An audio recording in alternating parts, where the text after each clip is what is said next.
to fight for Black Lives Matters. I intend to fight. If Black Lives matter to her, why didn't I matter? I don't agree what Kamala Harris did to my mom. And I don't agree with what she's done to other parents as well. My message to all Americans, especially Black Americans, do not trust Kamala Harris. I'm so proud of you right now, because you walked all the way down here and I wasn't expecting you to walk.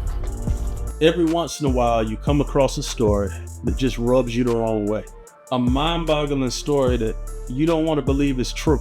This is one of those stories. This is a story about one of our presidential candidates, Kamala Harris, and also a story about a single mother who has a child who's sick and she's just doing the best that she can. In this particular story, I don't believe that most people will look at this single mother and say that they believe that she's an irresponsible person who would do wrong by her daughter. You'll see that in some of the clips in this video, and you'll be able to judge that for yourself.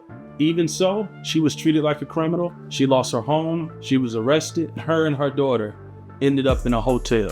Welcome to the Mr. Wilson's Got a Headache podcast. I'm your host, Dennis the Mennis. Since you're already here, hit the like button for me, follow me, subscribe to the channel, and let me know what you think about this video in the comments section. Check this out. My daughter, Shayla, suffers from sickle cell anemia, a chronic, painful genetic disease. As a prosecutor and law enforcement, I have a huge stick. It's a very sharp, stabbing pain, and it hurts a whole lot. Like from my chest all the way down, it hurts, including my side. So I decided I was going to start prosecuting parents for truancy.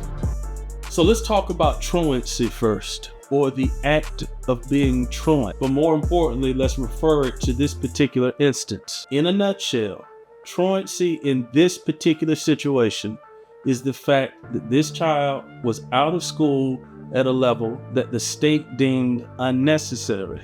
I can completely support the idea that children should be in school.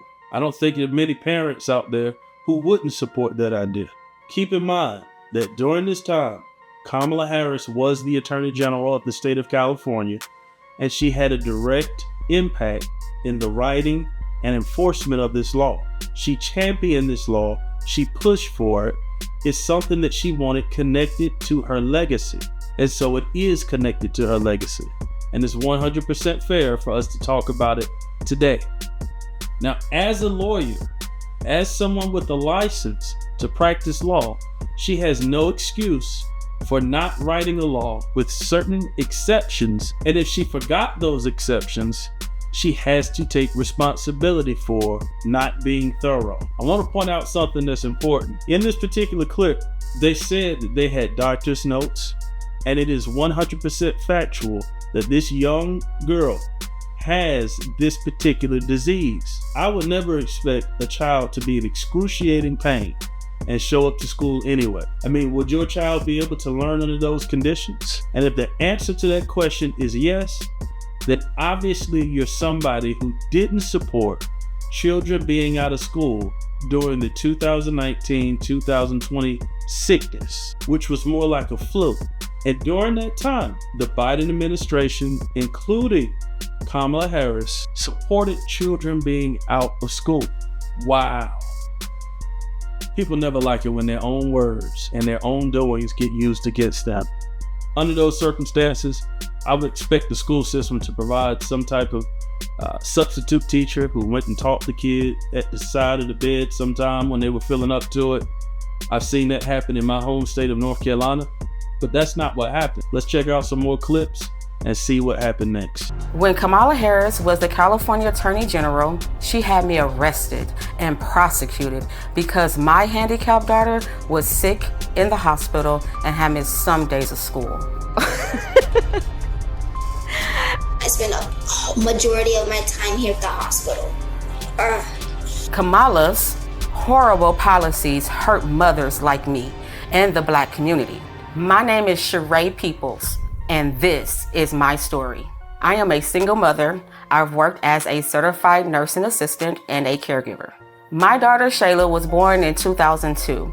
When she was born, she was diagnosed with sickle cell anemia. And it affects all major organs in the body and also causes extreme pain. Her whole life, she has been on medications like morphine and Dilaudid to help her control the pain. In addition, she had to undergo blood transfusions every 3 weeks. My lifestyle became taking care of her almost full time. It is pretty typical for kids with Shayla disability to miss a lot of school. I just got out of school. I've done 3 full days this week. Oh, I'm so tired. And for years, the teachers were aware of her condition and her absences were all excused. California schools get their state and federal funding based off of average daily attendance. Schools are paid about $30 per student per day. In San Francisco, we threatened the parents of truants with prosecution. I first heard of Kamala Harris when she got elected California Attorney General. We are putting parents on notice. We are going to make sure that you face the full force and consequences of the law. She wrote a report saying truancy was costing California schools $1.4 billion a year in funding. Because of truancy, California public schools lose $1.4 billion a year in funding. So this single black mother with a sick child was arrested and paraded in front of all of her neighbors like she was a criminal. And as a result of her being arrested, she lost her house, she lost her job, and her daughter had to live in a hotel. I'm not sure if any of you came up in a household when you were a child where you got put out and you had to live in a hotel and you had to try to study from that hotel. You had to try to feed yourself in that hotel and you had to try to get to school from that hotel. But I can tell you now that I've been through that as a child.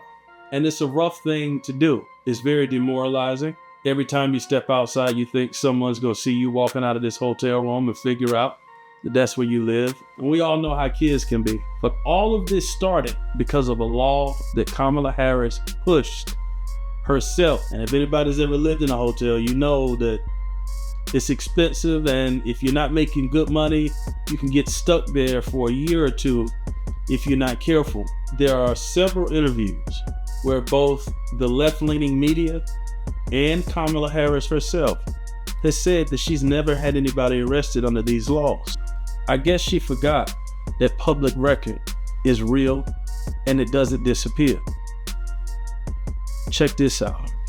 Ever since Kamala Harris became the de facto Democratic presidential nominee, Republicans are talking an awful lot about her time as a California prosecutor, particularly the accusation that she jailed parents whose kids were chronically absent from school, otherwise known as truancy.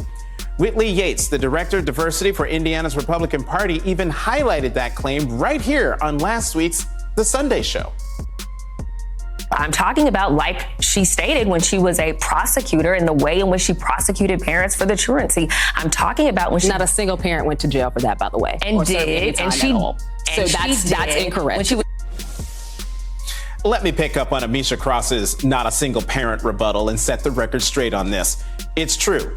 Kamala Harris never sent parents to jail for their kids' truancy. Kamala Harris ran for president in 2019. They asked her about arresting people like me, and she just lied her ass off.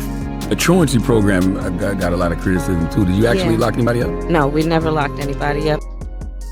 As I've said on many of my videos on this channel, one of the things that I hate is when a person looks at me straight in my face and lies to me, because there are only a few reasons they think you should believe their lie. It's because you're ignorant, it's because you're stupid, or because they believe you're impressionable.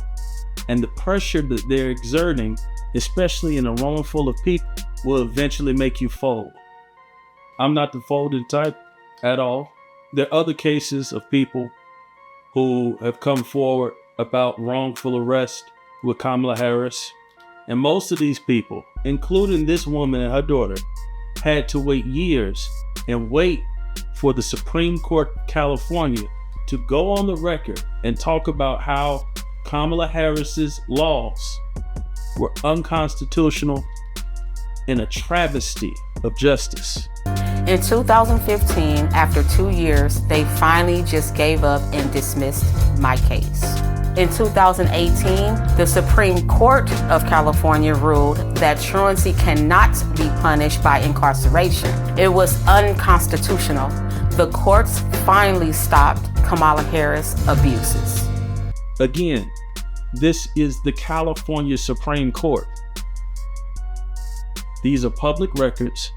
You can find them yourself if you don't believe it. I'm considering doing videos on those other people so you can hear those stories. If that's something you think I should do or you want to hear more stories, let me know in the comment section and I'll get them done for you. What do you think about this case? Do you think that this woman should have been arrested? Do you think it's Kamala Harris's fault as a lawyer and attorney general not to write a law with the appropriate provisions in that law? Do you think this is eerily familiar to what we're seeing in our justice system right now across the country? Let me know in the comments section.